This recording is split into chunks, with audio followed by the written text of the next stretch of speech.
Welcome to big bang. This is Satish. ఇవాళ AP cabinet తొలి సమావేశం జరగనుంది. ఈ భేటీలో రాష్ట్రానికి సంబంధించిన కీలక అంశాలు, ఎన్నికల్లో ఇచ్చిన హామీలపై మంత్రివర్గం చర్చించనుంది. ప్రస్తుత పరిస్థితుల్లో రాష్ట్ర ఆర్థిక పరిస్థితి చక్కదిద్దడమే ప్రభుత్వ అజెండానా? మంత్రివర్గ సమావేశంలో సూపర్ 6 హామీలపై చర్చిస్తారా? మహిళలకు ఫ్రీ బస్ స్కీమ్ అమలుపై ప్రకటన వస్తుందా? సీఎం చంద్రబాబు సంతకాలు చేసిన నిర్ణయాలపై చర్చ ఉంటుందా? జూలైలో ఏపీ బడ్జెట్ కొత్త బడ్జెట్ ప్రవేశపెట్టే అవకాశం ఉంది. బడ్జెట్పై కూడా కేబినెట్లో చర్చ జరుగుతుందా? ఇలాంటి కీలక విషయాలను ఇవాళ బిగ్ బ్యాంగ్ డిబేట్లో మనం మాట్లాడబోతున్నాం. చర్చలో పాల్గొంటున్నారు తెలుగుదేశం పార్టీ నేత, ఆ పార్టీ జాతీయ అధికార ప్రతినిధిగా ఉన్న జ్యోత్స్న గారు. మరికాసేపట్లో వైఎస్ఆర్ కాంగ్రెస్ పార్టీ నుంచి ఆ పార్టీ శాసనసభ్యులు చంద్రశేఖర్ గారు డిబేట్లో జాయిన్ అవుతారు. జ్యోత్స్న గారు, ఏపీ కేబినెట్లో ఈరోజు ఎజెండా ఏం కాబోతోంది? మనకు తెలుసు, ఆల్రెడీ ఏపీ ఆర్థిక మంత్రి పయ్యావుల కేశవ్ 2 రోజుల కిందట కేంద్ర ఆర్థిక మంత్రి నిర్మలా సీతారామన్తో భేటీ అయ్యారు. 5 కీలక అంశాలపైన ఒక రిప్రజెంటేషన్ కూడా ఇచ్చారు. అందులో అమరావతికి 15,000 కోట్ల గ్రాంట్ని రిలీజ్ చేయాలని చెప్పడంతో పాటు పోలవరం కానీ, మౌలిక సదుపాయాలు, అభివృద్ధి, వెనుకబడిన జిల్లాల ప్యాకేజీ, ఇలా చాలా అంశాలని ప్రస్తావించారు. ఈరోజు ఆంధ్రప్రదేశ్ కేబినెట్ భేటీ జరగబోతోంది. ఆంధ్రప్రదేశ్ ఆర్థిక పరిస్థితిపై మనం ప్రత్యేకంగా నేను మాట్లాడుకోక్కర్లేదు. పరిస్థితి ఎలా ఉందో మీకు నాకు తెలుసు. ఇలాంటి నేపథ్యంలో ఈరోజు ఎజెండా ఏమై ఉండొచ్చు మేడం? సతీష్ గారు, మీకు ప్రేక్షకులకి నమస్కారాలండి. ఇప్పుడు డెఫినెట్ గా ఫస్ట్ కేబినెట్ మీటింగ్ మీరు అన్నట్టుగా హై ఎక్స్పెక్టేషన్స్ అవన్నీ ఉంటాయి. అట్ ద సేమ్ టైం మేము మొదటి నుంచి కూడా మా ప్రభుత్వం ఫామ్ అవ్వక ముందరి నుంచి ఫామ్ అయిన తర్వాత కూడా మేము ఒకటే పాయింట్ లో మాట్లాడుతున్నాం. ఆంధ్రప్రదేశ్ రాష్ట్ర అభివృద్ధి మా ఎజెండా, ఇంకా దానికి మించినటువంటి ఎజెండా లేదు. ఇందులో ఇమీడియట్ గా ఇప్పుడు రాష్ట్రానికి ఏం కావాలి?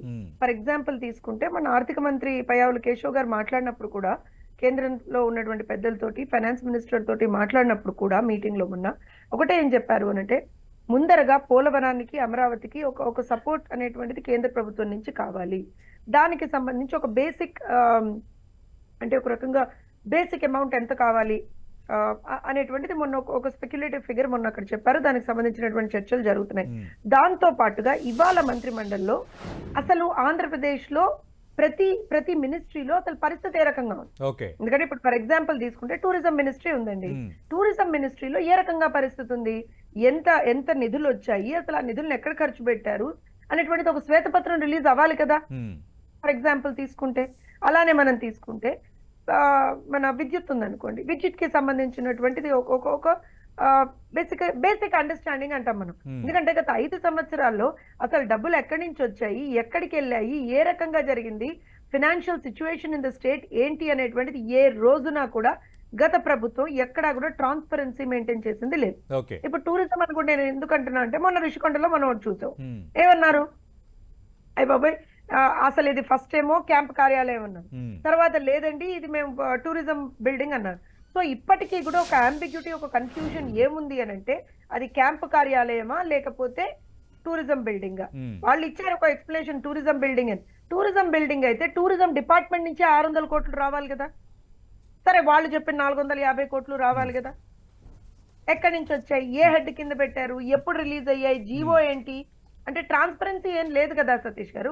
సో డెఫినెట్ గా ఇవాల్టి రోజున అసలు ఏం జరిగింది అనేటువంటిది తెలుసుకునేటువంటి ఒక ప్రయత్నం అయితే ఖచ్చితంగా మంత్రిమండలిలో ఉంటుందంటే, ఆల్రెడీ ఆ రోజు మినిస్ట్రీస్ అనౌన్స్ అంటే మినిస్టర్స్ గా వీళ్ళు ప్రమాణ స్వీకారం చేసిన తర్వాత చంద్రబాబు నాయుడు గారితో, ముఖ్యమంత్రి గారితో ఒక ప్రిలిమినరీ మీటింగ్ లో మనం శాఖలకు సంబంధించినటువంటి అవగాహన తీసుకొని శాఖాపరంగా ఎక్కడ ఏ రకమైనటువంటి సిచ్యువేషన్ ఉంది అనేటువంటిది తెలుసుకోవాల్సినటువంటి పరిస్థితి ఉంది అని ఆ రోజున ఒక మాట చెప్పారు. సో దానికి కంటిన్యూషన్ గా డిపార్ట్మెంట్స్ లో, మినిస్ట్రీలో what is the financial situation. ఇప్పుడు మనం అంటే నేను I'm just giving you examples Satish గారు. మనం అమరావతి గురించి మాట్లాడుతున్నాం. అమరావతికి సంబంధించి కూడా ఈ ప్రభుత్వం కేంద్ర ప్రభుత్వం నుంచి డబ్బులు తీసుకుంది కదా, రాజధాని నిర్మాణానికి తీసుకున్నారు కదా. ఎక్కడ పోయాయి డబ్బులు? పోనీ పోలవరం తీసుకున్నాం, పోలవరానికి సంబంధించి కూడా కేంద్ర ప్రభుత్వం నుంచి గ్రాంట్ వచ్చింది కదా, ఈ 5 ఏళ్లలో వచ్చింది కదా. ఎక్కడ పోయాయి డబ్బులు? వాళ్ళు ఒక లెక్క చెప్తున్నారు, వీళ్ళు ఒక లెక్క చెప్తున్నారు. అవునా? మీ డిస్కషన్ లోనే మొన్న మాట్లాడాం కదా సతీష్ గారు. వాళ్ళేమో 8,000 కోట్లు లాస్ట్ వీక్, వాళ్ళు 8,000 కోట్లు చెప్తున్నారు, వీళ్ళేమో లేదు మాకంత రాలేదు అని చెప్తున్నారు. పోనీ ఎంత ఖర్చు పెట్టారో చెప్తున్నారు.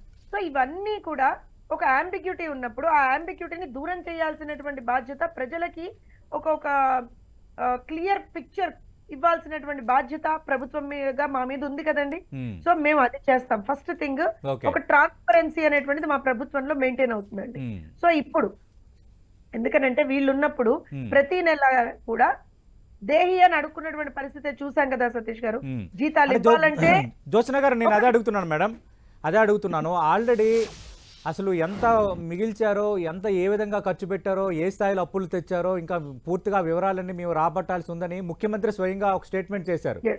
అలాగే 3 రోజుల కిందట ఏపీ ఆర్థిక మంత్రి పయ్యావుల కేశవ్ కూడా అదే స్టేట్మెంట్ చేశారు. అంటే ఈ రోజు కేబినెట్ మీటింగ్లో ప్రస్తుతం రాష్ట్రంలో ఆర్థిక పరిస్థితి ఏంటి, అప్పులు ఎంత ఉన్నాయి, ఎంత ఇంట్రెస్ట్ల కింద పే చేస్తున్నాము, అలాగే కార్పొరేషన్ల కింద తెచ్చిన అప్పు ఎంత, మొన్న ఆర్థిక భారం ఎంత అన్న దానిపైన చర్చించడం కానీ లేదంటే కేబినెట్ సమావేశం తర్వాత దానిపై స్పష్టత ఇచ్చే ఛాన్స్ ఏమైనా ఉందా? డెఫినెట్ గా అండి. నేను అదే చెప్తున్నాను. ఇప్పుడు పోలవరం ఉంది. ఇప్పుడు ఆ డిస్కషన్స్ అయితే ఖచ్చితంగా వస్తాయి కదా సతీష్ గారి వల్ల.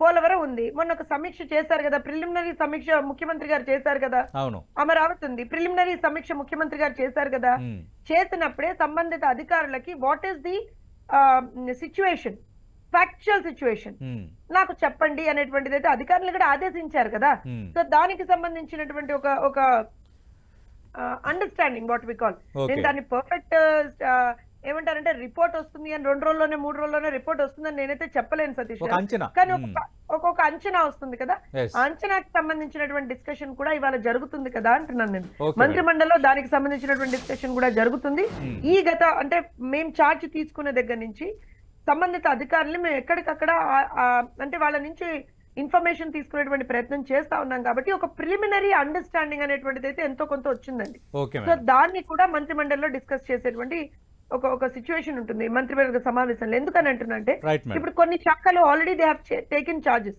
అవును. ఇప్పుడు బీసీ వెల్ఫేర్ తీసుకోండి, హోమ్ శాఖ తీసుకోండి, అవును. ఫినాన్స్ తీసుకోండి, లేకపోతే మన రెవెన్యూ తీసుకోండి, వీళ్ళు ఆల్రెడీ చార్జ్ తీసుకున్నారండి. Yes madam. సో ప్రస్తుతం ఆ డిబేట్ చార్జ్ లో తీసుకున్నటువంటి రైట్ ప్రస్తుతం డిబేట్ లో జాయిన్ అవుతున్నారు వైఎస్ఆర్ కాంగ్రెస్ పార్టీ నుంచి ఆ పార్టీ శాసనసభ్యులు చంద్రశేఖర్ గారు. Welcome to 10 studio madam. Already Jyotsna గారు చెప్తున్నారు, అంటే ఈరోజు క్యాబినెట్ అనేది అత్యంత కీలకమైనది. ఎందుకంటే కొత్త ప్రభుత్వం ఏర్పడిన తర్వాత జరుగుతున్న క్యాబినెట్ తొలిభేటి, ఒక రకంగా తొలి క్యాబినెట్ అనకూడదు, క్యాబినెట్ తొలిభేటి అనాలి టెక్నికల్గా. బట్ ఈరోజు స్పెసిఫిక్గా ఆంధ్రప్రదేశ్లో ఆర్థిక పరిస్థితి ఎలా ఉందో దానిపైన చర్చిస్తారు, దానిపై ఒక క్లారిటీ ఇస్తారు అని జ్యోత్స్న గారు చెప్తున్నారు. చాలా చర్చ జరుగుతోంది. అలాగే ముఖ్యమంత్రిగా చంద్రబాబు నాయుడు ఆయన ఒక 5 ఇష్యూస్ పైన సంతకాలు పెట్టారు. వాటి ఆమోదం సంబంధించి ఈరోజు కేబినెట్ ఆమోదం తెలపబోతుంది అంటున్నారు. అలాగే మహిళలకు ఫ్రీ బస్ స్కీమ్ ఏదైతే ఉందో దానిపైన కూడా ఒక డేట్ అనౌన్స్ అయ్యే అవకాశం ఉందంటున్నారు. ప్రధానంగా అంటే గత 5 ఏళ్లలో అటు ఆర్థిక స్థితిగతులను కొంత ఇబ్బందికర రీతిలోకి నెట్టేశారు. అప్పులు పెరిగిపోయాయి, కార్పొరేషన్ల ద్వారా కూడా అప్పులు తీసేసుకున్నారు. దీన్ని చెట్లా బయటపడాలనేది ప్రధాన ఎజెండా కావచ్చు అన్నది ఎక్కువ మంది మాట్లాడుతున్నారు. దానిపై మీ కామెంట్ ఏంటి? సతీష్ గారు నమస్కారం. మీకు ప్యానెల్లో ఉన్నటువంటి జ్యోత్స్న గారికి, 10 టీవీ ప్రేక్షకులకి, వీక్షకులకి అందరికీ నమస్తే సార్. శుభోదయం. చంద్రబాబు నాయుడు గారు వారి ప్రభుత్వం ఆల్రెడీ 20 రోజులు కంప్లీట్ చేసేసుకుంది. అవును. రాష్ట్రంలో ఎన్నికల సమయంలో ఆగిపోయినటువంటి పథకాలు కానీ, ప్రజలకి పేదలకి అందిస్తున్నటువంటి అనేక ఆర్థిక వనరులను కానీ ఈ రాష్ట్ర ప్రభుత్వం ఇవ్వాల్సినటువంటి అవసరం ఉంది. దాన్ని మాత్రం పెండింగ్ పెట్టేసింది. ఇవాళ వారి దృష్టి అంతా ఎలా ఉంది అంటే వైఎస్ఆర్ కాంగ్రెస్ పార్టీ మూలాలని చెరిపివేయడమే వారి యొక్క ఎజెండాగా. వారు ప్రభుత్వంలోకి వచ్చింది లేదా పార్టీని పెట్టింది, పార్టీని అధికారంలోకి తీసుకొచ్చింది కేవలం వైఎస్ఆర్ కాంగ్రెస్ పార్టీ నాయకుల మీద, కార్యకర్తల మీద, కార్యాలయాల మీద, వైఎస్ఆర్ కాంగ్రెస్ పార్టీ ఉనికిని లేకుండా చేయడం మీద మాత్రమే కాన్సన్ట్రేషన్ ఉంది తప్ప ప్రజలకు ఇచ్చేటటువంటి పరిపాలన మీద కానీ, ఆర్థిక వనరుల మీద కానీ, సంపద సృష్టిస్తానని చెప్పినటువంటి చంద్రబాబు నాయుడు గారు సంపదని ఏ విధంగా సృష్టిస్తారో దానికి సంబంధించినటువంటి విధి విధానాల మీద కానీ వారి కాన్సన్ట్రేషనే లేదు. ఇవాళ రిషికొండలో భూములు ఏమైపోయాయి, లేకపోతే వైఎస్ఆర్ కాంగ్రెస్ పార్టీ కార్యాలయాలు ఎక్కడ కడుతున్నారు, వైఎస్ఆర్ కాంగ్రెస్ పార్టీ నాయకులు ఎవరు యాక్టివ్గా పనిచేశారు, ఎవరు తెలుగుదేశం పార్టీకి వ్యతిరేకంగా పనిచేశారు, ఎవరిని కొట్టాలి, ఎవరిని ఊరి నుంచి తరిమేయాలి, ఇలాంటి కార్యక్రమాల మీద వారికి కాన్సన్ట్రేషన్ ఉంది తప్ప ప్రజల గురించి కానీ, ఆర్థిక వ్యవస్థ గురించి కానీ, ఇవ్వాల్సినటువంటి పథకాల గురించినటువంటి ఇచ్చినటువంటి హామీల మీద కానీ వారికి చిత్తశుద్ధే లేదు. వారి యొక్క పరిపాలనా విధానం మనం ఒక్కసారి గమనిస్తే వారు మంత్రి పదవులను కేటాయించినటువంటి వ్యక్తులను కానీ లేదా వారు స్పీకర్గా ఎన్నుకున్నటువంటి గౌరవ స్పీకర్ గారిని కానీ ఒక్కసారి గమనిస్తే వైఎస్ఆర్ కాంగ్రెస్ పార్టీ మీద మీరు ఎంత దాడి చేస్తే అంత మీకు మెరిట్. మీ దగ్గర ఎలాంటి నిబంధనలు, ఎలాంటి నియమాలు, ఎలాంటి సిద్ధాంతాలు ఉన్నాయనేది అసలు సంబంధమే లేదు. వైఎస్ఆర్ కాంగ్రెస్ పార్టీ మీద మీరు దాడి చేశారా లేదా, తిట్టారా లేదా, తిడితే మీకు పదవి. అంటే మీరు అధికారంలో ఉన్నప్పుడు కూడా కొందరు మంత్రులు అలాగే పోటీ పడ్డారు కదా, టీడీపీ మీద మాట్లాడడానికో ఇంకా నోరు పారేసుకోవడానికో. ఇవాళ మీడియా వ్యవస్థలు వాళ్ళ చేతుల్లో జేబు సంస్థలుగా మారిపోయాయి కాబట్టి పదే పదే ఈ విషయాన్ని విషం కక్కినట్టుగా కక్కుతూ ఉన్నారు. ఓకే, మా దగ్గర వారు అన్న మాటలకి సమాధానం చెప్పినటువంటి వారు ఒక ముగ్గురో నలుగురో ఉన్నారు. రీసెంట్ గా బోండా ఉమ్మ అనేటటువంటి వ్యక్తి ఇవాళ వాళ్ళ శాసనసభ్యుడు వారు నిన్న వైఎస్ఆర్ కాంగ్రెస్ పార్టీ నాయకుల్ని పారిపోండి లేకపోతే తన్ని తరుముతామని చెప్తున్నారు. ఏకంగా స్పీకర్ గారే జగన్మోహన్ రెడ్డి గారు ఇంకా చావలేదు, చచ్చేలాగా పాముని కొట్టినట్టు కొట్టాలి అంటున్నారు. ఇంతకంటే దుర్మార్గం, ఇంతకంటే అప్రజాస్వామ్యం ఉందా? వీరి ఆర్థిక వనరుల గురించి మాట్లాడుతున్నారు. ఏ ఆర్థిక శాఖ లేదా? గతంలో పనిచేసినటువంటి అధికారులు లేరా? దానికి సంబంధించినటువంటి డేటా లేదా? ఈ డేటా అంతా మీకు క్లియర్ గా రాదా? కేంద్ర వ్యవస్థలు ఎంత అప్పులు ఇచ్చాయి వారు ఇలా అనుకుంటే వచ్చేస్తుంది ఒక డేటా. దీనికోసం 20 రోజుల సమయాన్ని వృధా చేయాలా? ఈ దాడుల్ని కొనసాగిస్తూ దాడుల నుంచి ప్రజల్ని పక్కదారి పట్టించే విధంగా రిషికొండ సబ్జెక్ట్, ప్రజల్ని పక్కదారి పట్టించే విధంగా వైఎస్ఆర్ కాంగ్రెస్ పార్టీ భవనాల మీద దాడి. మరి మీరు ఇవాళ కట్టుకున్నటువంటి మంగళగిరిలో భవనానికి ఇచ్చినటువంటి లీజ్ ఎంత? 6 ఎకరాల భూమి. గతంలో 4 ఎకరాలు రైతుల దగ్గర నుంచి డీకే పట్టా ఉన్నటువంటి భూమి మీ చేతిలోకి ఎలా వచ్చింది? 2 ఎకరాలు కుంటపారం బోకుని మీరు ఎలా కలుపుకున్నారు? ఇవాళ విజయవాడ నడిబొడ్డులో ఉన్నటువంటి మీ యొక్క ఆటో నగర్ లో ఉన్నటువంటి ఆఫీస్ కి 2016లో జీవో ఇచ్చి ఆ జీవో ప్రకారం 1000 రూపాయలు ఎకరం చొప్పున ఏడాదికి మీరు తీసుకుంది వాస్తవం కాదా? మరి దానికి గౌరవ మీ మంత్రివర్యులు ఆ రోజు మీ యొక్క మంత్రిగా ఉన్నటువంటి లోకేష్ గారు వెళ్ళి పూజ చేసింది వాస్తవం కాదా? ఇవన్నీ ఏంటి అంటే మీరు చేసేటటువంటి దగా కార్యక్రమాలను మాత్రం దాచిపెడతారు. మేము మీరిచ్చినటువంటి జీవోకు అనుకూలంగా తీసుకున్నటువంటి నిబంధనలకు లోబడి తీసుకున్నటువంటి భవనాలను మాత్రం కూల్చివేస్తారు. వితండవాదన ఈ రకమైనటువంటి పరిపాలన ఇస్తూ 20 రోజుల్లో ఏం చేశారో చెప్పమనండి. జ్యోత్స్న గారు అధికారంలోకి వచ్చి 20 రోజులు అయింది కానీ హామీలు, ప్రజలకు ఇచ్చిన హామీలు నెరవేర్చడం, ప్రజాపాలన అందించడం అనేది పక్కన పెట్టి వైఎస్ఆర్ కాంగ్రెస్ పార్టీని టార్గెట్ చేయాలి, వైఎస్ఆర్ కాంగ్రెస్ పార్టీ కార్యాలయాన్ని టార్గెట్ చేయాలి అనేది ప్రధాన ఎజెండాగా పెట్టుకున్నారు. ఇది వైఎస్ఆర్ కాంగ్రెస్ పార్టీ చేస్తున్న ప్రధాన ఆరోపణ. ఇవాళ ఆరోపణలు ఎన్ని చేసినా సరే వాస్తవం ఏంటి అనేది ప్రజల ముందర ఉంది సతీష్ గారు. మేము పదవీ బాధ్యతలు స్వీకరించినటువంటి మరుక్షణం అంటున్నాను. ఆ రోజు 4:41 పదవీ బాధ్యతలు స్వీకరించినటువంటి చంద్రబాబు నాయుడు గారు మరుక్షణం మీరే ఇందాక చెప్పారు సతీష్ గారు, నేను కాదు, పోనీ అధికార ప్రతినిధి గారు నేనే కాదు, మీరే చెప్పారు కదా 5 ఫైళ్ల మీద సంతకం పెట్టారని. అలానే ప్రతి మంత్రి ఇవాళ రోజున వాళ్ళు పదవీ బాధ్యతలు స్వీకరించిన తర్వాత ఆ క్షణంలోనే వాళ్ళు ఫైల్స్ మీద సంతకాలు పెడుతున్నారండి. ఇప్పుడు ఒక మాట ఏదైతే చంద్రశేఖర్ గారు మాట్లాడారో నిజంగా అక్కడ వైఎస్ఆర్ కాంగ్రెస్ పార్టీ యొక్క ఫ్రస్ట్రేషన్ అర్థమైంది నాకు. మేము ఏదో ఇవాళ రోజున మంత్రి పదవులు ఎవరెవరికి ఇస్తున్నాం సార్? ఎవరికి ఇస్తున్నాం చెప్పండి? ఎవరికి ఇచ్చాను చెప్పండి?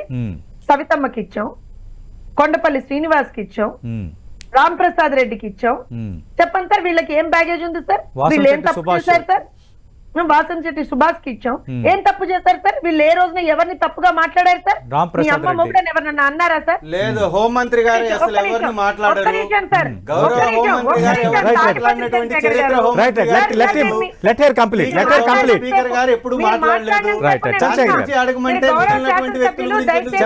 చంద్రశేఖర్ గారు మీరిద్దరు కూడా చాలా గౌరవంగా మాట్లాడుకునే వ్యక్తులే, చాలా గౌరవంగా సబ్జెక్ట్ మాట్లాడుకునే వ్యక్తులు మీరిద్దరు. నేను ఒకటే అన్నా, ఆ ఆరోపణ తప్పు అనేటువంటిది నా మాట సతీష్ గారు. First thing. సెకండ్ థింగ్, ఇంకోటి ఏమన్నారు? ఎస్, ఆర్థిక శాఖ ఉంది, అధికారులు ఉన్నారు, మేము ఖచ్చితంగా నేను ఇందాక ఐ థింక్ ఆయన లేట్ గా జాయిన్ అయ్యారు కాబట్టి వినలేదేమో సతీష్ గారు. నేను ఏమన్నాను? ఆల్రెడీ సమీక్ష చేసినట్టల్లా కూడా నాకు ఈ రిపోర్ట్స్ కావాలి, ఈ విధమైనటువంటి మీరు ఫ్యాక్చువల్ నంబర్స్ తోటి స్టేట్మెంట్స్ తోటి రావాలి అనేటువంటిది గౌరవ ముఖ్యమంత్రి గారు చెప్పారు. సో వీ విల్ ఇన్వెస్ట్, ఏమంటారంటే దానికి సంబంధించినటువంటిది కూడా ఇవాళ డిస్కషన్ వస్తుందనే చెప్పాను సార్. మా ప్రభుత్వం చాలా ట్రాన్స్పరెంట్ గా నడుస్తుంది సార్. ఇక్కడ ఇంకొక మాట ఏమన్నారు అని అంటే మేమేదో దాడులు చేస్తున్నాం. సతీష్ గారు చాలా బాధతో ఒక విషయం చెప్తా. ఆయనే చెప్పారు మా గవర్నమెంట్ వచ్చి 20 రోజులు అయిందండి. సరే 20 రోజుల వ్యవధిలో 4 తెలుగుదేశం పార్టీ కార్యకర్తలు చనిపోయారు సార్, చంపేశారు సార్. వందల సంఖ్యలో తెలుగుదేశం పార్టీ కార్యకర్తల మీద దాడులు జరుగుతున్నాయి, వందల సంఖ్యలో. మీ దగ్గర విజువల్స్ ఉన్నాయి సతీష్ గారు, నేనేం కొత్తగా మీకు ఇవ్వక్కర్లా. You have all the visuals with you with NTV also. So ఇవాళ నిజానికి కూడా ఓడిపోయినా సరే దాడులు చేస్తున్నది వాళ్ళు. మేమెక్కడా కూడా, నేను మళ్ళీ చెప్తున్నా, మేము ఎక్కడా కూడా లాన్ అతిక్రమించట్లేదు, ఏమీ లేదు. ఇప్పుడు ఇంకొక విషయం, ఇవాళ నిన్న డిమాలిష్మెంట్ అయినటువంటి భవంతి గురించే మాట్లాడితే సార్, దానికి సంబంధించి మే 20న నోటీసులు ఇచ్చున్నారు. వీళ్ళు సమాధానం చెప్పకపోతే జూన్ 14న డిమాలిష్ చేస్తున్నామని చెప్పి ఇంకో నోటీస్ ఇచ్చున్నారు. సో అది ప్రొసీజర్ ఏదైతే అఫీషియల్స్ ఫాలో అవుతున్నారో దానికి సంబంధించి కూడా మీరు ఇవాళ రోజున వచ్చి, అప్పుడు మే 20న ఎవరి ప్రభుత్వం ఉందండి చెప్పండి నాకు సతీష్ గారు? మా ప్రభుత్వం ఉందా? మా ప్రభుత్వం ఉందా చెప్పండి? ఎవరి ప్రభుత్వం ఉంది? వైసీపీ. మరి వాళ్ళ ప్రభుత్వంలోనే వాళ్ళకి నోటీస్ వస్తే వాళ్ళ సంబంధిత ఆన్సర్ చెప్పాలి కదా వాళ్ళు. వాళ్ళు సమాధానం చెప్పకుండా, వాళ్ళు లీగల్ గా చేయకుండా, వైఎస్ఆర్ కాంగ్రెస్ పార్టీ అధికారంలోకి వచ్చిన వెంటనే ప్రజావేదిక కూల్చారు, బట్ టీడీపీ అధికారంలోకి వచ్చిన వెంటనే వైసీపీ ఆఫీసులు కూల్చుతున్నారు. ఇది ఆ పార్టీ పాయింట్ అవుట్ చేస్తున్నారు. ఒక్క నిమిషం సార్ సతీష్ గారు, మీరు సీనియర్ జర్నలిస్ట్, నేను విషయం చెప్తా. ప్రజావేదికకి వైఎస్ఆర్సీపీ కార్యాలయాలకి ఏమన్నా సంబంధం ఉందా, పొంతన ఉందా, పోలిక ఉందా చెప్పండి. ప్రజావేదిక ప్రభుత్వం డబ్బుతో, ప్రభుత్వం ఆ రోజున ప్రజల డబ్బుతో ప్రజల కోసం కట్టినటువంటి ఒక వేదిక కదా, అంతే కదండి? అవును. ఇవాళ వీళ్ళు ఏవైతే 26 జిల్లాల్లో వీళ్ళు కట్టారో అవి ఎవరి కోసం కట్టారండి? ప్రజల కోసం కట్టారా? మీ పార్టీ కోసం కట్టుకున్నారు. దానికి ప్రజావేదిక ఎక్కడి నుంచి పొంతన వస్తుంది చెప్పండి సార్. మీరు పోలిక ఎక్కడ ఉంది? ఖచ్చితంగా అడుగుదాం. చంద్రశేఖర్ గారు, ప్రజావేదిక కూలిస్తే అప్పుడు గగ్గోలు పెట్టారు, ఇప్పుడు పార్టీ ఆఫీసులను కూలిస్తున్నారు, ఏం తేడా ఉంది అన్న అంశాన్ని వైఎస్ఆర్ కాంగ్రెస్ పార్టీ నేతలు మీతో పాటు చాలా మంది మాట్లాడుతున్నారు. ప్రజావేదిక అనేది ప్రభుత్వ కార్యకలాపాలను ఉపయోగించేది, అప్పుడున్న ప్రభుత్వం దానికి ఉపయోగించుకునే అవకాశం అప్పుడు ఉంది, పాసిబిలిటీ ఉంది. ఇవి పార్టీ ఆఫీసులు ఆల్రెడీ ప్రభుత్వం అధికారంలోకి రాకముందే ఇప్పుడు మనం చూసాం, తాడేపల్లిలో నిర్మించిన మీ పార్టీ ఆఫీస్కి సంబంధించి ఆల్రెడీ దానికి ఒక నోటీసు ఇచ్చారు అనే అంశాన్ని జ్యోత్స్న గారు ప్రస్తావిస్తున్నారు. అలాగే మిగతా ప్రాంతాల్లో కూడా. సమయం తక్కువ ఉంది కాబట్టి ఒక ఆడియో ప్లే చేస్తాను. ఏం లేదు సార్, అది నోటీస్ అనేది ఏమైనా సర్వ్ చేశారా అని అడుగుతున్నారు సార్. మేము లాస్ట్ వీక్ లో కానీ ఆ లాస్ట్ వీక్ లో బాయ్స్ మొత్తం సార్ లాస్ట్ వీక్ లో డేట్ రాసి మీకు నోటీస్ ఇస్తాం సార్. అది యాక్సెప్ట్ చేస్తారా సార్? కొద్దిగా నోటీస్ వింటున్నారు సార్? ఇది సిఆర్డిఐ అధికారులు లేకపోతే ఆ పర్మిషన్ ఇచ్చేటటువంటి భవన అనుమతుల అధికారులు వైఎస్ఆర్ కాంగ్రెస్ పార్టీ ఆఫీస్ కి ఫోన్ చేసి మీకు బ్యాక్ డేట్ లో ఒక నోటీస్ ఇస్తాం సార్, కొంచెం యాక్సెప్ట్ చేయండి అని అడుగుతున్నటువంటి ఆడియో ఇది మా ట్విట్టర్ లో కూడా రిలీజ్ చేసాం. ఇది ఒకసారి చూడండి. ఎలాంటి విధానాన్ని వీరు ఇప్పుడు నోటీసుల పేరుతోటి ఏదైతే ఒక తప్పుడు అబద్ధపు ప్రచారం చేస్తున్నారో, మా ఆఫీస్ మీదకి ఈ రోజు నోటీస్ ఇచ్చేటటువంటి డేట్ ని ఈ రోజు వేసిస్తాను, యాక్సెప్ట్ చేస్తారా సార్ అని అక్కడ అధికారి అడుగుతున్నటువంటి విధానం ఏదైతే ఉందో, ఇది అఫీషియల్ ట్విట్టర్ లో కూడా పోస్ట్ చేసింది వైఎస్ఆర్ కాంగ్రెస్ పార్టీ. ఈ రోజు ఇలాంటి డేట్లని మార్చి మేమేదో నోటీసులు ఇచ్చామని వారు చెబితే అది తప్పు. రెండవది, అన్ని అనుమతులకు కావాల్సిన లక్షలాది రూపాయల ఫీజులు చెల్లించిన తర్వాత ఒక జీవో ద్వారా వచ్చినటువంటి భూమిని మీరు ఇంకా క్యాబినెట్లో నిర్ణయం తీసుకోలేదు. ఆ భూములను ఏం చెయ్యాలో ఒక నిర్ణయానికి వచ్చిన తర్వాత మీరు కూడా కేటాయించుకున్నటువంటి భవనాలు ఉన్నాయి కదా, వాటికి కూడా వర్తిస్తుంది కదా. ఒకవేళ 1000 రూపాయలు లీజుకి తీసుకోవడం తప్పు అయితే లీజ్ పెంచి మీరు ఇయ్యొచ్చు. లేదు అసలు విధానమే తప్పు అయితే మీరు తీసుకొచ్చినటువంటి జీవో కదా, ఆ జీవో ద్వారా మీరు పొందినటువంటి భవనాలు మొత్తాన్ని కూల్చాలా లేదా? మీ భవనాల గురించి మాత్రం ఇప్పుడు జ్యోత్స్న గారు ఒక్క మాట కూడా మాట్లాడాలా. ఎన్టీఆర్ భవనానికి సంబంధించిన 6 ఎకరాల భూమి ఎక్కడి నుంచి వచ్చింది, ఎంత డబ్బుకు కొన్నారు, ఏ విధంగా ప్రభుత్వం దగ్గర తీసుకున్నారు, నేను చెప్పాను. దానికి సంబంధించినటువంటి డేటా ఇవ్వలేదు. ఆటో నగర్కి సంబంధించినటువంటి ఇరిగేషన్ భూమిని ఏ విధంగా మీరు కొట్టేశారు, ఏ జీవో ద్వారా కొట్టేశారు, ఏ విధంగా మీకు వచ్చింది, ఆ రోజు నారా లోకేష్ గారు వెళ్లి శంకుస్థాపన చేసినటువంటి విషయాన్ని కూడా నేను చెప్పాను. దాన్ని దాటవేసేటటువంటి ప్రయత్నం చేశారు. ఈ రోజు వారు మాట్లాడేటటువంటి మాటలకి చేసేటటువంటి పనులకి పొంతన లేనటువంటి విధానం రాష్ట్రంలో కనపడుతుంది. వారు చెప్పిన విధంగానే వారు ఈ ఏదైతే ప్రజావేదిక అని చెప్తున్నారు, ప్రజావేదికలో ఆ రోజు జరిగినటువంటి మీటింగ్లు ఏంటి సార్? ప్రజలకు సంబంధించినటువంటి ఏమేమి మీటింగ్లు పెట్టారు? మీరు మీ పార్టీకి సంబంధించినటువంటి కార్యకలాపాలని అక్కడ మీరు వేదికగా మార్చింది వాస్తవం కాదా? వాస్తవం కాదా? మీ పార్టీ కార్యక్రమాలని దానిలో నిర్వహించింది వాస్తవం కాదా? పార్టీ కార్యక్రమాలను వాడుకుంది ప్రభుత్వానికి సంబంధించిన సమీక్షలు నిర్వహించాము, ప్రభుత్వ కార్యకలాపాలను నిర్వహించామంటున్నారు. సాక్షాత్తు ఆ భవనాన్ని చంద్రబాబు నాయుడు గారు ప్రభుత్వాన్ని ఇవ్వమని కోరింది వాస్తవం కదా? ఇవాళ ఎన్టీఆర్ భవన్ ఉంది, ఎన్టీఆర్ భవన్ మీరు ఒక ట్రస్ట్ పేరుతో తీసుకున్నారు. ఇవాళ దానిలో నిర్వహిస్తున్నటువంటి కార్యకలాపాలు ఏంటి? మీ యొక్క పార్టీకి సంబంధించినటువంటి కార్యకలాపాలు తప్ప ఇక్కడ మీరు కేటాయించుకున్నటువంటి హైదరాబాద్ లోని ఎన్టీఆర్ భవన్ తో సహా మీరు పార్టీకి వాడుతుంది వాస్తవం కాదా? ఇవన్నీ ఒక ఎత్తు అయితే మీరు మీ దగ్గర అన్ని అనుమతులు ఉన్నటువంటి బిల్డింగ్ ని ఎందుకు కూల్చాల్సి వచ్చింది? ఒకవేళ కూలిస్తే దానికి కావాల్సినటువంటి సరైన న్యాయబద్ధమైనటువంటి చర్యలు తీసుకోవాలా లేదా? అది మీరు పత్రికల్లో ప్రకటించాలా లేదా? రెండవది 6 గంటలకి ఎందుకు మీరు కూల్చివేశారు? హైకోర్టు మీకు ఒక గైడ్ లైన్స్ ఇచ్చిన తర్వాత దానికి వ్యతిరేకంగా మీరు ఎందుకు చర్యలు మాట్లాడదాం. అది కూడా జోష్న గారు. ఇప్పుడు సతీష్ గారు ఆయన ఒక గౌరవ శాసనసభ్యులు. సో నాకు తెలిసి I think he should talk the truth first thing. సరే, అది చంద్రశేఖర్ గారు వదిలేస్తున్నా. నేనేమంటాను అనంటే ప్రజావేదికలో ఏం జరిగింది, ఏ విధమైనటువంటి విధంగా ప్రజల నుంచి ఆ రోజున గ్రీవెన్సెస్ తీసుకున్నారనేటువంటిది మీకు తెలుసు సార్. ఒక మీడియా సంస్థగా మీరు ఆ రోజున చూసారు సతీష్ గారు. సో ఇవాళ దాన్ని వీళ్ళు తప్పు పడతాను, మేము దాని మీద విషయం చల్లుతామంటే అది వాళ్ళ విజ్ఞత. 5 సంవత్సరాలుగా వాళ్ళు అదే చేశారు. ఇప్పుడు హైదరాబాద్ ఎన్టీఆర్ భవన్ గురించి చెప్తున్నారు సార్. మీరు ఒకసారి రండి, చూపిస్తాం. దానికి సంబంధించిన డాక్యుమెంటేషన్స్ ఉన్నాయి. ఇంకా కావాలి అంటే ఒక్క నిమిషం వినండి చంద్రశేఖర్ గారు. మీరు మాట్లాడండి, మీకు కొంచెం ఆ ఓపిక ఉండాలి. మీరు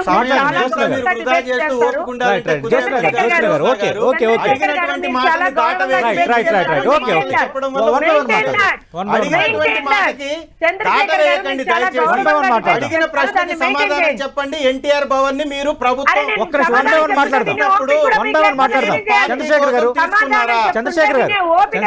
సమాధానం చెప్తున్నారు. ఒక్క నిమిషం మాట్లాడండి. మీరు గౌరవంగా డిబేట్ చేస్తారు, దాన్ని డీవియేట్ అవ్వకండి. నేనేమంటున్నా అంటే ఇప్పుడు ఇంకొకటి, ఆ సంబంధిత దాంట్లో కూల్చేయడం ఎందుకు? నోటీసులు ఇవ్వచ్చు కదా అంటే నేను సిఆర్డిఏ చట్టం ప్రకారంగా గురించి చెప్పండి మేడం. దాన్ని దాటవేసేటటువంటి ప్రయత్నం చేయకండి. టైం అంతా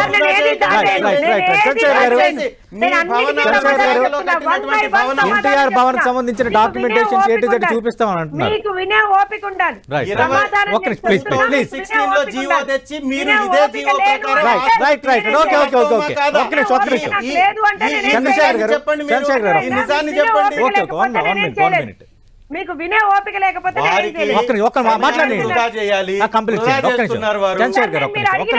సమాధానం చెప్తున్నా. ఓపిక లేకపోతే నేను ఏం చేయలేను. మీరు అడిగిన ప్రశ్నలకు సమాధానం చెప్తున్నా. చంద్రశేఖర్ గారు దయచేసి ఒక్క నిమిషం. ఇప్పుడు వాళ్ళు ఏమంటున్నారు? నేను 1 by 1 వస్తున్నాను సతీష్ గారు. I'm not deviating. ప్రతి ప్రశ్నకి నేను సమాధానం చెప్తున్నా. వాళ్ళు ఏమంటున్నారు? కూల్చేయడం ఎందుకన్నారు సార్? Section 114, section 115. అసలు యాక్చువల్ గా నోటీసులు ఇచ్చిన తర్వాత కూడా ఆ అక్రమ కట్టడానికి సంబంధించి వాళ్ళు ఏం ఆన్సర్ చెప్పకపోతే 3 ఏళ్లు జైలు శిక్ష సార్. వాస్తవానికి దాన్నేం అధికారులు తీసుకోలే. మరి ఎందుకు తీసుకెళ్లదో నాకు తెలియదు. I think we have to enquiry on to that also. మరి అంత భక్తి ఏంటో నాకు తెలియదు అధికారులకి. కానీ వాళ్ళు ఏం చేశారు? సెక్షన్ 115 తీసుకొని కూల్చేశారు. That is according to the law. కావాలంటే వాళ్ళని వెళ్ళి కోర్టులో చేసుకోమనండి, మేమేం కాదని లేదు. ఇంకో ప్రశ్న ఏమంటున్నారు వాళ్ళు? ఎన్టీఆర్ భవన్ కి సంబంధించి మీరు దేనికి అనుమతులు తీసుకున్నారు? మీకు లీజ్ ఉందా? నేనేం చెప్తున్నాను, నేను మీలా కాదు, ప్రతి డాక్యుమెంట్ మీకు చూపిస్తానని చెప్తున్నా. 26 జిల్లాల్లో మీరు ఇవాళ రోజున మా దగ్గర పర్మిషన్స్ ఉన్నాయి, చూపిస్తాం. 26 జిల్లాల్లో మీరు ఏదైతే వైఎస్ఆర్సీపీ కార్యాలయాలు కట్టారో ఒక్క ప్రకాశం జిల్లాలో తప్పించి ఇంకెక్కడ మీకు పర్మిషన్స్ లేవు, ఇంక్లూడింగ్ మొన్న జరిగినటువంటి తాడేపల్లి దాంట్లో సహా, ఇంక్లూడింగ్ దాట్. మరి మీరు కరెక్టే చేస్తే, మీరు ప్రాపర్ గా ఉంటే పర్మిషన్లు బయట పెట్టండి, పర్మిషన్లు బయట పెట్టండి సార్. ట్విట్టర్ లో ఏదో వీడియోలు పోస్ట్ చేయడం కాదు, ఒకటే బిల్డింగ్ ని నాలుగు డిఫరెంట్ యాంగిల్స్ నుంచి ఫోటోలు పెట్టి అమ్మో 4 బిల్డింగ్లు అని చెప్పడం కాదు ట్విట్టర్ లో. నేనేమంటున్నా, ఎక్కడెక్కడైతే మీరు పర్మిషన్లు తీసుకున్నాం అంటున్నారు కదా, మేము అకార్డింగ్ టు లా వెళ్ళామంటున్నాం కదా, దానికి సంబంధించినటువంటి పర్మిషన్ కాపీలు పెట్టుకోండి సార్, అంతే కదా, సింపుల్ కదా. మేము ఇస్తామంటున్నాం కదా, ఇప్పుడు కావాలంటే అది సెరిట్ అక్రాస్ వ్యూ మొత్తం అన్ని పర్మిషన్ కాపీస్ చూపించండి, టీవీ వేదికగానే చూపించండి. మీరు అడిగారు కాబట్టి మీకు చూపిస్తా ఉంటున్నారు, మీరు అడిగారు కాబట్టి మీకు చూపిస్తా ఉంటున్నారు. చంద్రశేఖర్ గారి నెంబర్ నాకు షేర్ చేయండి, నేను అన్ని ఖచ్చితంగా మీకు షేర్ చేస్తాను, జ్యోత్స్న గారు ఖచ్చితంగా మీకు షేర్ చేస్తాను. వీఆర్ గోయింగ్ బై, నాకు నేను మళ్ళీ చెప్తున్నా, ట్రాన్స్పరెన్సీ అనేటువంటిది మా ప్రభుత్వం యొక్క యూఎస్పీ. మేము వీళ్ళలాగా చీకటి జియోలను తీసి దాచిపెట్టుకోవడాలు అవేవి మేము చేయట్లేదు. ఒకటే చెప్తున్నాను, మీరు లీగల్ గా మేము పర్మిషన్స్ తీసుకున్నాము అని అంటే పర్మిషన్ చూపించండి. దానికి వచ్చేసి మేమేదో మేం చేసామని మా మీద ఎందుకు సార్ ఏడుస్తారు? మాట్లాడదాం. చంద్రశేఖర్ గారు అంటే హామీలు ఏవి నెరవేర్చట్లేదు, ఇవే చేస్తున్నారు అని అంటున్నారు. ఈ రోజు తొలి కేబినెట్ భేటీ జరుగుతోంది, హామీలపై చర్చ ఉండే అవకాశం ఉందనేది ఎజెండా మనకు అర్థమవుతుంది. అంటే ఇచ్చిన హామీలు అంటే 5 సంతకాలు పెట్టారు, దేని మీద? Mega DSC, land titling act రద్దు, పింఛను మొత్తం 4,000కి పెంపు, అన్నా క్యాంటీన్ల పునరుద్ధరణ, నైపుణ్య గణన, వీటిపైన సీఎం 5 సంతకాలు పెట్టారు. దీనికి మంత్రివర్గంలో ఆమోదం తీసుకునే అవకాశం ఉందంటున్నారు. అలాగే ఆర్థిక స్థితిగతులు, పోలవరం, మిగతా అన్ని అంశాలపై చర్చిస్తారు, సూపర్ 6పై చర్చిస్తారని. ఈరోజు హామీలపై చర్చించరని, హామీలు అమలుకి అడుగులేయరని ఎలా అనుకుంటాం? అప్పుడే సతీష్ గారు సమయం తక్కువ ఉంది కాబట్టి అన్ని అంశాల మీద మాట్లాడేటువంటి అవకాశం ఇవ్వండి. గౌరవ జ్యోత్స్న గారు నేను అడిగినటువంటి ఏ ప్రశ్నకి సమాధానం చెప్పలేదు, దాటవేశారు. మేమేమంటున్నాం, 2016లో మీ ప్రభుత్వం తెచ్చినటువంటి జీవోకి అనుకూలంగా దానికి లోబడి మాత్రమే కేటాయింపులు జరిగాయి. కావాల్సినటువంటి అనుమతుల కోసం డబ్బు చెల్లించి అనుమతులు తీసుకున్నాం, అవి చూపించమంటున్నారు. కోర్టులో ఆల్రెడీ సబ్మిట్ చేసాం, మీకు కూడా మీ నంబర్ తీసుకొని పంపిస్తా, ఒకసారి చెక్ చేసుకోండి. గౌరవ ముఖ్యమంత్రి గారికి కూడా చూపించండి. ఇవన్నీ చూడకుండానే వాళ్ళు పగలగొట్టారా అంటే కాదు, కక్షపూరితమైనటువంటి చర్య. మీరు కట్టుకున్నటువంటి భవనాలకు సంబంధించినటువంటి ఏ డాక్యుమెంట్ ని మీరు రిలీజ్ చేయలేదు, దాన్ని మీరు చేయాలి. మీకు తాడేపల్లిలో వచ్చినటువంటి భవనాన్ని మీరు ఏ విధంగా 4 ఎకరాల భూమిని కొట్టేశారో నేను చెప్పాను, అది నిజం కాకపోతే బయట పెట్టాలి. రెండవది, మీరు మీ ముఖ్యమంత్రి గారు నివాసం ఉన్నటువంటి కరకట్ట కింద ఉన్నటువంటి భవనమే ఒక అక్రమ నిర్మాణం. ఆ అక్రమ నిర్మాణంలో మీరుండి సక్రమ పరిపాలన చేస్తారు అంటే అది అత్యాశే అవుతుంది. అక్రమ నిర్మాణాలు నిర్మించి కరకట్టకి లోపల నదీ పరివాహక నిర్మాణాలు చేసి, ఒక్క నిమిషం సార్, నదీ పరివాహక ప్రాంతంలో నిర్మాణం చేసి నదీ పరివాహక ప్రవాహాన్ని అడ్డుకట్ట వేసే విధంగా గ్రీన్ ట్రిబ్యునల్ స్థలాలలో కట్టినటువంటి అక్రమ నిర్మాణాల్లో ఉన్నటువంటి మీరు మళ్ళీ అక్రమాల గురించి, జీవోల గురించి వేదాలు వల్లించడం అంటే, ఈ దెయ్యాల వేదాలు వల్లించడం అంటే ఇదే. రెండవది, వాటి మీద నోటీసులు కూడా ఇచ్చాం, వారు ఒప్పుకున్నారు. ఇదే సీఎం రమేష్ గారు బీజేపీ పార్టీ తరఫున ఉన్నటువంటి వ్యక్తి స్పందించారు. అదే రమేష్ గారు ఎవరైతే లింగమనేని రమేష్ గారి ఎవరైతే ఓనర్ ఉన్నారో వారే స్పందించి దానికి సంబంధించిన వివరాలు చెప్పారు. టీడీపీ పార్టీ కూడా అది మాది కాదు అని కూడా వారు ఇచ్చినటువంటి వివరణ మనం చూసాం. అయితే నేనేమంటానంటే, పోలవరాన్ని మీరు సమీక్ష పెట్టారన్నారు, ఏమని? మేము కంప్లీట్ చేయలేమని చేతులు ఎత్తేశారు. మరి పోలవరం కంప్లీట్ చేస్తామని ఊదరగొట్టే ప్రసంగాలు చేసినటువంటి మీరు 4 సంవత్సరాల వరకు పోలవరాన్ని కట్టలేము అని ఒక ప్రణాళికాబద్ధంగా పోలవరానికి తిలోదకాలు వదిలేస్తున్నారు. వారికి అనుబంధ సంస్థలైనటువంటి పత్రికల్లో లీకులు ఇవ్వడం, పోలవరానికి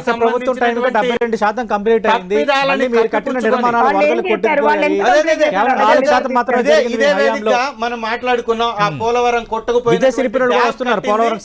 పోలవరం కొట్టుకుపోయిన డయాఫ్రమ్ వాల్ కట్టింది తెలుగుదేశం వారు.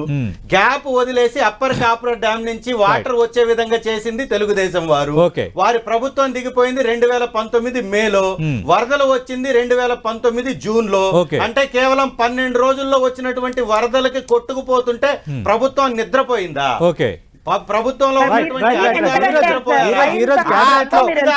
మళ్ళీ ఈ రోజు మా కేబినెట్ లో ప్రభుత్వం మీద పోలవరం వేస్తారా? కూడా రెండోది, ఒక్క చర్చించుకుంటున్నారు. నిమిషం సార్, రైట్, రైట్, చెప్పనివ్వండి. టైం అయింది. చెప్పనివ్వండి సార్. Right, right, cabinet. 20 రోజులు మీరు విధ్వంసాలకు మాత్రం సమయం ఉంది, ప్రజలకు ఓకే. ఇచ్చేటటువంటి పథకాలకు మాత్రం సమయం లేదు, ఓకే. ఆర్థిక పరిస్థితులు తెలుసుకోవడానికి సమయం లేదు, మీ రైట్. పరిపాలన స్టార్ట్ కావడానికి మీకు ఇన్ని రోజులు అంటే ఈ రోజే పడితే కదా తొలి కేబినెట్ పరిపాలించడానికి ఎన్ని రోజులు చంద్రశేఖర్ పట్టాలి? చంద్రశేఖర్ గారు, ఈ రోజే తొలి పాపం కేబినెట్ చాలా ముఖ్యమంత్రి frustration లో చేసిన ఉన్నారు, ఏం సంతకాలకి చేయలేం. కేబినెట్ సమయం ఆమోద ముద్ర మర్చిపోరు కదా మేడం, కేబినెట్ ఏం ఆమోద చేస్తాం ముద్ర మరి, కావాలి. అన్ని అది ఈ విషయాలు రోజు నుంచి ఈ రోజు జరుగుతుంది. మీరు అది చేస్తున్నటువంటి ఈ రోజు దాష్టికాలు జరుగుతుంది. అది దమనకాండ 1, 2 అయితే రైట్ సార్ ప్రశాంతంగా థ్యాంక్ యూ మాట్లాడతాం. చంద్రశేఖర్ గారు. వందల కొద్ది థ్యాంక్ యూ చంద్రశేఖర్ గారు. సృష్టిస్తూ మీరు థ్యాంక్ యూ చంద్రశేఖర్ గారు. థ్యాంక్ యూ చంద్రశేఖర్ గారు. థ్యాంక్ యూ జ్యోత్స్న గారు. మనం చూస్తున్నాం అటు ఆంధ్రప్రదేశ్లో మళ్ళీ రాజకీయం పూర్తి స్థాయిలో వేడెక్కినట్టుగానే కనిపిస్తోంది. ఇటు వైఎస్ఆర్ కాంగ్రెస్ పార్టీ కార్యాలయాల కూల్చివేతకు సంబంధించి వైసీపీ టీడీపీ మధ్య మాటలతో ఈ విధంగా నడుస్తున్న వైనం, అలాగే ఈరోజు కేబినెట్ భేటీ అనే పైన అందరి దృష్టి ఉంది. ప్రధానంగా ముఖ్యమంత్రి చంద్రబాబు నాయుడు సంతకాలు చేసిన 5 అంశాలకు సంబంధించి ఆమోద ముద్ర వేయడంతో పాటు ఫ్రీ బస్సు స్కీమ్పై కూడా ఈరోజు ఒక ప్రకటన వచ్చే అవకాశం ఉందంటున్నారు. అలాగే ఆర్థిక స్థితిగతులు ఎలా ఉన్నాయి, పోలవరం, అమరావతి రాజధాని నిర్మాణానికి సంబంధించి చేస్తున్న ప్రయత్నాలు, ఇవన్నీ కూడా ఇన్ డీటెయిల్డ్గా ఈరోజు కేబినెట్లో మాట్లాడబోతున్నారు అంటున్నారు. చూద్దాం కేబినెట్ మీటింగ్ తర్వాత ఎలాంటి అంశాలు తెర ముందుకు రాబోతున్నాయో. ఇది వాటి బిగ్ బ్యాంగ్ డిబేట్.